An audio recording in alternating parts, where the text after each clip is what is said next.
गणेशाची उपासना नेमकी कोणत्या मंत्राने करावी? आम्हाला मंत्र सांगाल का? असे प्रश्न येतात. आता मुद्दा हा आहे, की मंत्र ही अशी व्हिडिओ आणि ऑडिओ माध्यमातून द्यायची गोष्ट नव्हे. जे मंत्र शोधण्यासाठी, त्यांचं दर्शन प्राप्त करण्यासाठी ऋषींना वर्षानुवर्ष जप, तप करावे लागले, ते मंत्र असे देता येतील का? आणि बरं दिले, तर त्याचं अनुकरण योग्य पद्धतीने लोकं करतील का? हा मोठा प्रश्न आहे.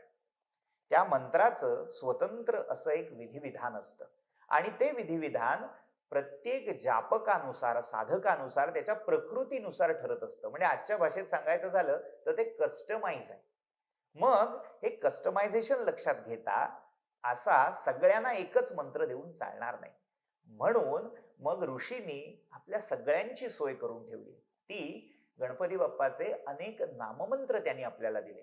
त्यासाठी गणेश द्वादश नाम स्तोत्र, एकविंशती नाम स्तोत्र किंवा अगदी शतनाम, सहस्रनाम स्तोत्र आपल्याकडे उपलब्ध आहे.